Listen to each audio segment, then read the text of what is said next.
करवा चौथ की पूजा विधि। करवा चौथ का व्रत मुख्य रूप से सुहागन स्त्रियों द्वारा अपने पति की लंबी आयु और सुख समृद्धि के लिए रखा जाता है। इस दिन चंद्रमा की पूजा विशेष रूप से की जाती है।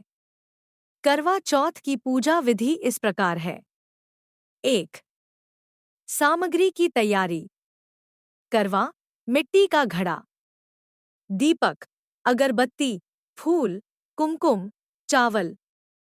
मिठाई, खासकर लड्डू, फल, मेहंदी, सिंदूर, चूड़ियाँ। एक थाली में पूजा का सामान, सुपारी, पान, मिठाई आदि। छलनी, जिससे चंद्रमा को देखा जाता है। कथा सुनने के लिए चौकी, पटरा। 2. व्रत की शुरुआत। सूर्योदय से पहले सरगी का सेवन करें, जो सांस द्वारा दी जाती है। इसमें फल, मिठाई और पानी होता है, जिसे व्रत रखने वाली स्त्री सूर्योदय से 3. शाम की पूजा।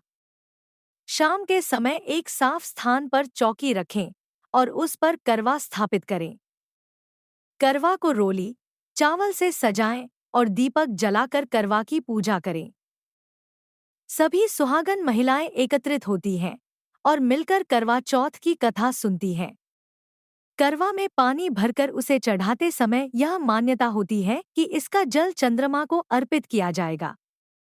4. चंद्रमा को अर्घ्य। जब चंद्रमा निकल आता है, तब छलनी से चंद्रमा को देखा जाता है। पहले चंद्रमा की पूजा करें और फिर अर्घ्य दें। इसके बाद पति के हाथ से पानी पीकर और उनका आशीर्वाद लेकर व्रत को पूर्ण किया जाता है। करवा चौथ की कथा। बहुत समय पहले की बात है। एक साहूकार के 7 बेटे और एक बेटी थी जिसका नाम वीरावती था। वह सभी भाइयों की बहुत लाडली थी। वीरावती की शादी एक अच्छे घराने में हुई थी। करवा चौथ के दिन उसने व्रत रखा, लेकिन दिन भर भूखी प्यासी रहने के कारण वह बेहोश हो गई। यह देख उसके भाइयों से उसकी हालत नहीं देखी गई। भाइयों ने उसकी हालत को देखते हुए एक योजना बनाई और पीपल के पेड़ पर एक दीपक जलाकर कहा कि चांद निकल आया है। बहन ने छलनी से उस दीपक को चांद समझकर देखा और व्रत तोड़ दिया।